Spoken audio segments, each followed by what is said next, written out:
In August of 2016, an ancient footprint of gigantic proportions was discovered by a group of photographers. It was found within a place known as Pinyan Village in Guizhou, a southwestern province of China. Ever since the discovery, numerous expeditions have been made to the footprint, and also, predictably, the many mainstream denials of its possibility of being a real footprint began and have since continued. Simply dismissed as a coincidental depression in the stone made by erosion. It must be noted, however, that this argument could indeed be more warmly welcomed if it weren't for the multiple other, what could be seen as collection of prints that have now been found and documented around Earth, many of which we have indeed shared in the past.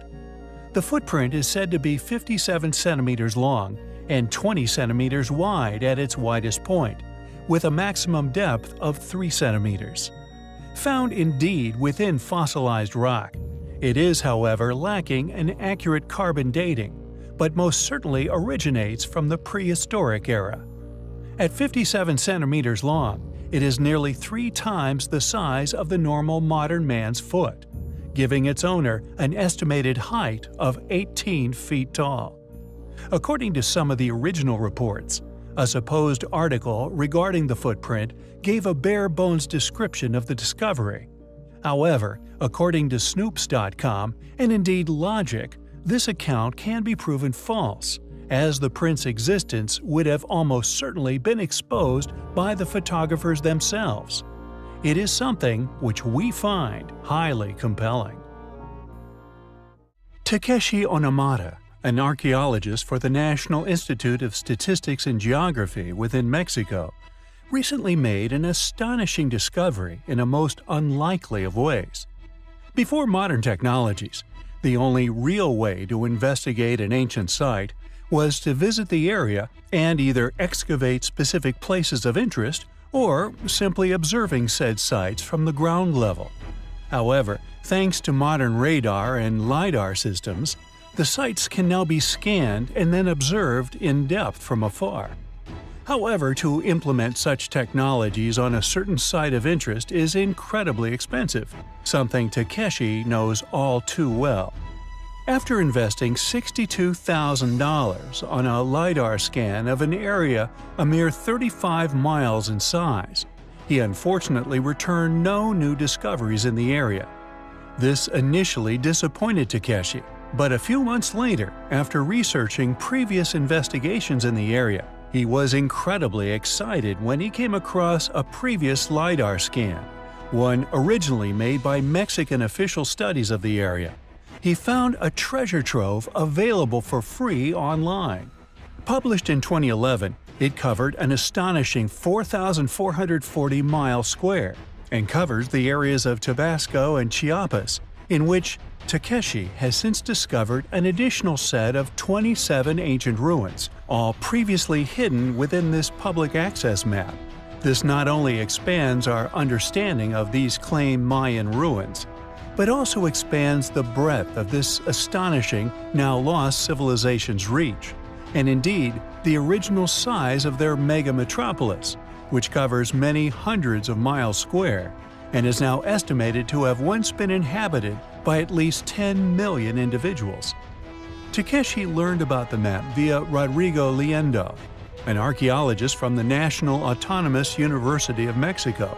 The ruins stood out to Onomata immediately, and now, thanks to his work, we have a number of once lost but now found ruins, all of which demand further exploration if we are ever to unravel the mysteries of our past. We can see a much better picture of the entire society, Takeshi told the media.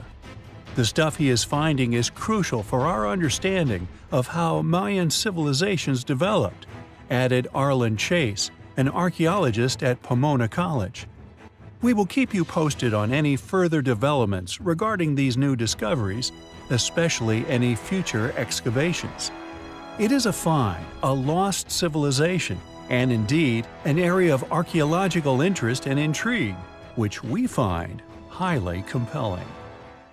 The legend of an underworld, or the inner earth, have abound historical literature and ancient belief systems, with some more serious believers in this theory who, although with nefarious intention, spent considerable funds in the pursuit of the gateway to this realm. Archaeological documentation of its existence is found throughout the ages, seemingly adding validity. No matter how hard to believe, it persuaded said group's greatest minds into the pursuit of its existence.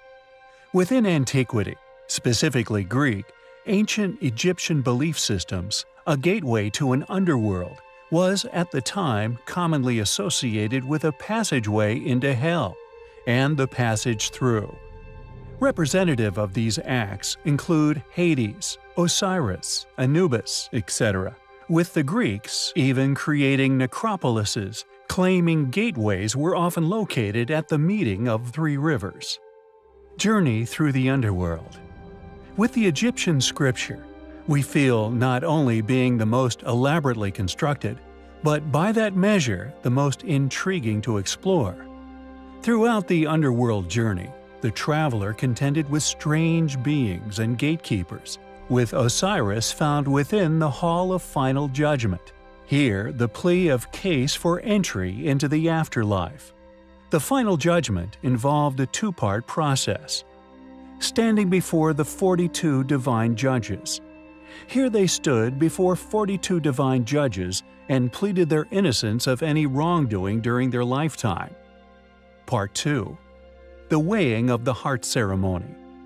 The heart, which contained a record of all the deceased's actions in life, was weighed against the feather of the goddess Ma'at. This feather was the symbol for truth and justice, and helped determine whether the deceased person had indeed been virtuous. The afterlife. Known as life in the field of rushes, a reflection of the real world perfected. Blue skies, rivers and boats for travel, gods and goddesses to worship, and fields and crops to be plowed and harvested. The dead were granted a plot of land in the field of rushes and were expected to maintain it. However, other theories arose over the years, these far more commonly connected to the posit of inner Earth theory, with portal into the center of our planet, one in which advanced beings dwell. Probably the most famous of ventures and eventual retreats who attempted to find this portal within Antarctica. Curiously, now not only believed by the Americans, but also the Nazis as the location of the portal. Reportedly encountered craft of incredibly advanced capabilities. But there were also other attempts, more covert, only partly declassified over the years, showing an intense interest in this same area by the Third Reich, who, while in power during the Second World War, initiating a number of expeditions whose results still remain closely guarded secrets. Many have died or mysteriously vanished without a trace, looking for this elusive portal's validity, now believed to be positioned in one of the most inhospitable geographical locations on Earth. Yet its belief throughout history is undeniable, and as such is a theory which we find highly compelling. There are many ancient stories derived from religious texts, which, when taken literally, are simply illogical, easily disproven as that of a symbolic nature rather than literal documentation of true events. However, there are a rare few contested as literal truth, and a handful of these for good reason.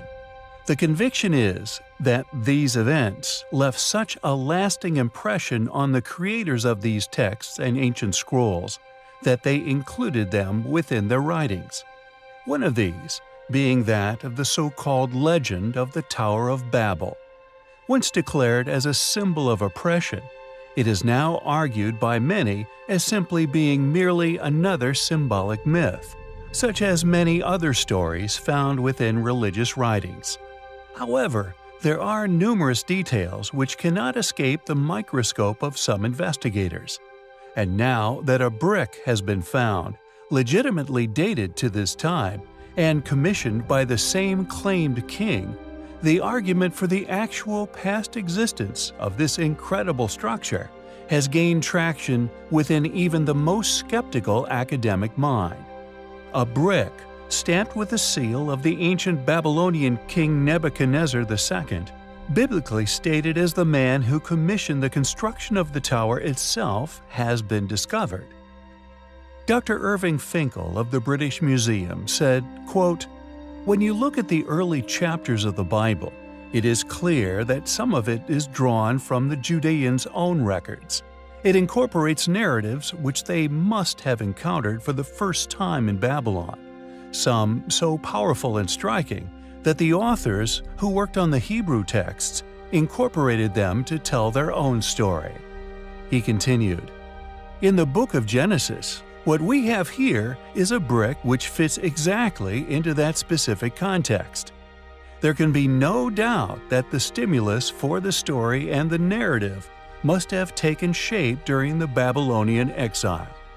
The evidence could help to prove the existence of the Tower of Babel, its story written by a desperate population in exile held captive by a ruthless king."